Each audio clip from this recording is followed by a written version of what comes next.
జై శ్రీరామ్. శ్రీరామ కథ 24వ భాగం. ఈ చైత్రమాసంలో పుష్యమి నక్షత్రంతో చంద్రుడు కలిసి ఉన్నప్పుడు రాముడికి పట్టాభిషేకం చేస్తానని ప్రకటించాడు దశరథ మహారాజు. కిందటిసారి మనం చెప్పుకున్నాం కదండి, మంత్రుల్ని అందరినీ పిలిచి సభ చేశారని.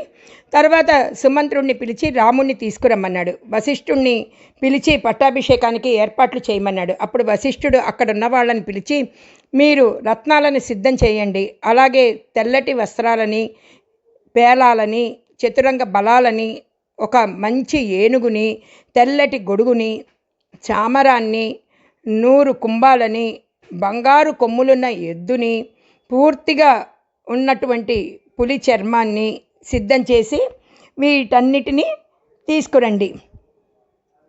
దశరథ మహారాజు గారికి అగ్ని గృహంలో పెట్టండి. ద్వారాలన్నీ తోరణాలతో అలంకారం చేయండి. గంధం కలిపిన నీళ్లతో గడపల్ని కడగండి. ధూపం వేయండి.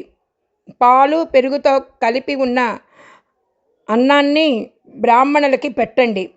ప్రతి ఇంటి మీద పతాకాలు ఎగరవేయండి.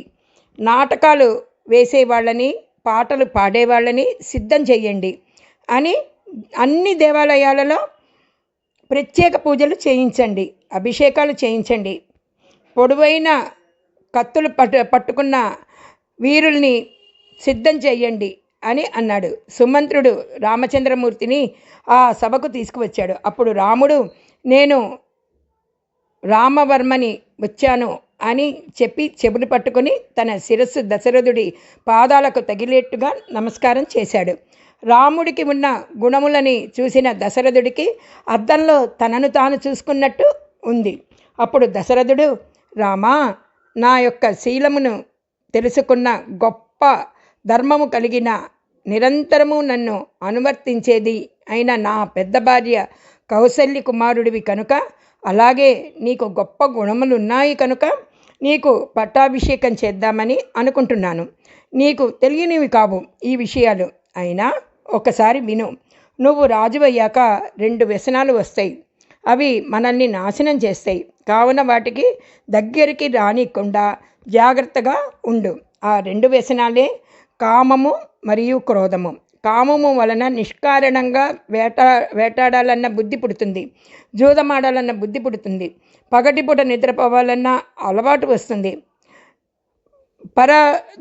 దోషమునకు వేరొకరి దగ్గర కూర్చుని వినాలనిపిస్తుంది. ఎవరినైనా దూషిస్తుంటే పరదూషణలకు అన్నమాట. అలాంటివి చెయ్యొద్దు. పగటిపూట అని చూడకుండా స్త్రీతో సంభోగాన్ని చెయ్యొద్దు. మద్యం తాగాలనిపిస్తుంది, పగటిపూట నృత్యం చూడాలనిపిస్తుంది, గీతములను వినాలనిపిస్తుంది. అలాగే క్రోధము వలన చాడీలు చెప్పాలనిపిస్తుంది, సత్పురుషులని నిర్బంధించాలనిపిస్తుంది, కపటంగా వేరొకరిని చంపాలనిపిస్తుంది, ఇతరుల వృద్ధిలోకి వస్తే ఓర్వలేనితనం వస్తుంది, ఇతరులలోని గుణాలను దోషాలుగా చెప్పాలనిపిస్తుంది, ఇతరుల ధనాన్ని అపహరించాలనిపిస్తుంది, అవతల వారి మనసు బాధపడేటట్టు మాట్లాడాలనిపిస్తుంది, చేతిలో ఒక ఆయుధం పట్టుకుని అవతల వాడిని నిష్కారణంగా శిక్షించాలనిపిస్తుంది. రామా, నీకు పుష్యమి నక్షత్రంలో పట్టాభిషేకం చేస్తాను, కావున ఈ రోజుకి వెళ్ళి ఉపవాసం చేయి అన్నాడు దశరథుడు. అందరూ వెళ్ళిపోయాక దశరథుడు కూడా వెళ్ళిపోయాడు. అంతఃపురానికి వెళ్ళాక దశరథుడు సుమంత్రుణ్ణి పిలిచి రాముడిని మళ్ళా తీసుకురమ్మన్నాడు. రాముడు వచ్చాక దశరథుడు ఇలా అన్నాడు, జీవితంలో అనుభవించని సుఖం లేదు. ఈ శరీరానికి వృద్ధాప్యం వచ్చింది. ఎన్నో యజ్ఞాలు చేశాను. పితృరుణం, దేవతా రుణం, ఋషి రుణం, ఇలా అన్ని రుణాలు తీర్చుకున్నాను. నేను చెయ్యవలసిన పని ఏదన్నా ఉంటే అది నీ పట్టాభిషేకమే. మీరు ఎందుకంత తొందరపడుతున్నారు అని అడుగుతావేమో అని నాకు పీడకలలు వస్తున్నాయి, ఉల్కలు పడుతున్నాయి. ఈ శరీరం పడిపోతుంది అనే నేను బెంగపడటం లేదు. ప్రజలు దిక్కులేని వారు కాకూడదు. అందుకని నీకు తొందరగా పట్టాభిషేకం చేసేస్తాను. నీకు పట్టాభిషేకం చెయ్యాలని ఒక ఆలోచన వచ్చింది. ఈ ఆలోచన మారిపోకముందే చేసేయని. భరతుడు చాలా మంచివాడు. ఇప్పుడు తన మేనమామ అయిన యుధాజిత్ దగ్గర ఉన్నాడు. భరతుడు రాకముందే నీకు పట్టాభిషేకం చేసేస్తాను. ఒక మంచి పని మొదలు పెట్టగానే విఘ్నాలు వస్తాయి. నీ స్నేహితులందరినీ అప్రమత్తంగా ఉండమను. సీతమ్మతో కలిసి దేవతల్ని ప్రార్థన దర్భలు అంటే గడ్డి మీద పడుకోవాలన్నమాట అని చెప్పి పంపించాడు.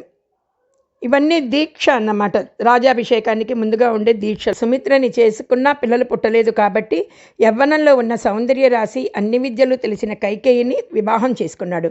ఆ సమయంలో కైకేయి రాజు నా కూతురికి నీకు పిల్లలు పుడితే వాళ్ళకి పట్టాభిషేకం చేయాలని అడిగాడు. దశరథుడు అప్పుడు మాట ఇలా ఇచ్చాడు. అందుకని ఇప్పుడు కైకేయి రాజుని పిలవకుండానే రాముడికి తొందరగా పట్టాభిషేకం చేయాలనుకుంటున్నాడు. రాముడు అంతఃపురానికి వెళ్ళి తన తల్లి అయిన కౌసల్యాదేవితో తన పట్టాభిషేకం గురించి చెప్పగా ఆవిడ చాలా సంతోషపడింది. సీతమ్మ లక్ష్మణుడు ఎంతో ఆనందపడ్డారు. తన మిత్రులకు కూడా చెప్పాడు. తర్వాత రాముడు దేవతలకు హవిస్సులు ఇచ్చి మిగిలిన హవిస్సుని తిన్నాడు. ఉపవాసం అంటే కడుపు నిండా తినేస్తే కన్ను మూతపడుతుంది కాబట్టి కన్ను మూత పడిపోనంత సాత్విక ఆహారం శరీరం నిలబడడానికి కావలసినంత తిని ఆ ఓపికతో భగవతారాధన చెయ్యడం ఉపవాసం. ఇదేనండి ఉపవాసం అర్థం. అన్నం తినడం మానేయడం ఉపవాసం కాదు.